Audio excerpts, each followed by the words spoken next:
T20 ప్రపంచ కప్‌లో Bharat versus Pakistan మధ్య జరిగిన మ్యాచ్ ముగిసింది. అయితే నిజం చెప్పాలి అంటే మన భారత జట్టు అదే టెంపోని కంటిన్యూ చేస్తుంది షేక్ హ్యాండ్ ఇచ్చే విషయంలో.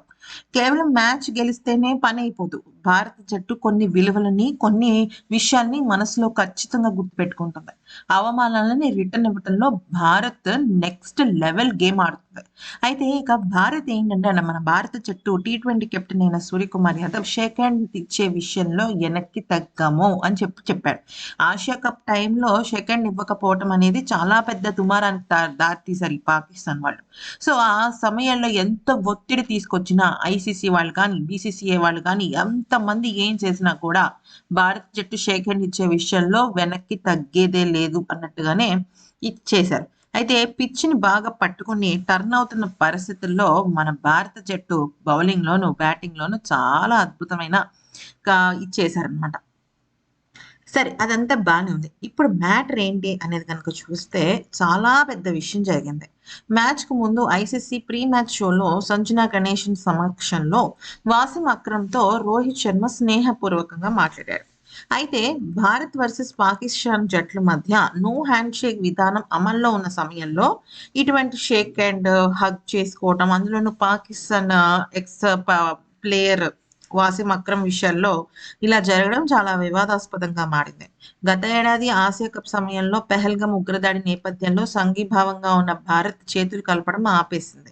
ఆ తర్వాత పాకిస్తాన్ క్రికెట్ బోర్డు, ఐసీసీ పలుమార్లు షేక్ హ్యాండ్ విషయంలో రివోక్ చేసుకోండన్నా కూడా జరగలేదు. అయితే రోహిత్ శర్మ ఐసీసీ బ్రాండ్ అంబాసిడర్‌గా ఉన్నందున అతడు అన్ని ప్రోటోకాల్‌ని పాటిస్తూ మాజీ పాకిస్తాన్ క్రికెటర్లతో, బ్రాడ్‌కాస్టర్లతో అవసరమైతే షేక్ హ్యాండ్ ఇవ్వాల్సి ఉంటుంది. ఈ అంశం పైన బీసీసీఐ నుంచి ఏమైనా చర్యలు ఉంటాయా అనే విషయం పైన చర్చ మొదలైంది. మ్యాచ్‌కు ముందు రోహిత్ శర్మ పాకిస్తాన్ జట్టును ప్రశంసిస్తూ పాకిస్తాన్ జట్టులో చాలామంది ఆటగాళ్లున్నారు.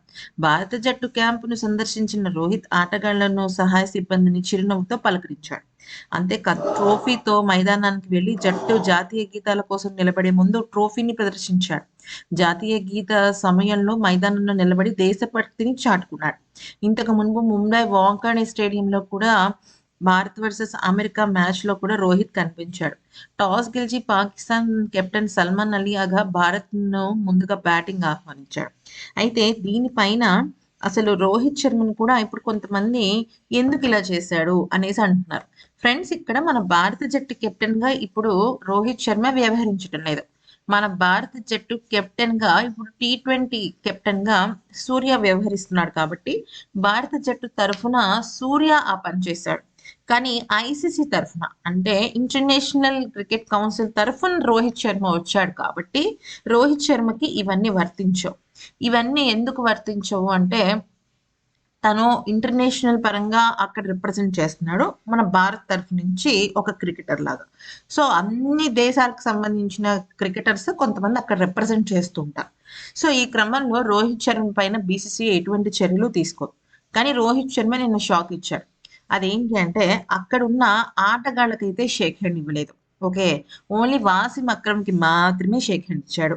ప్లస్ పాకిస్తాన్ జట్టు గురించో 2 ముక్కలు చెప్పమన్నారు కాబట్టి చెప్పాడే కానీ తను ఏ విషయంలోనూ వెనకడుగు వేయలేదు.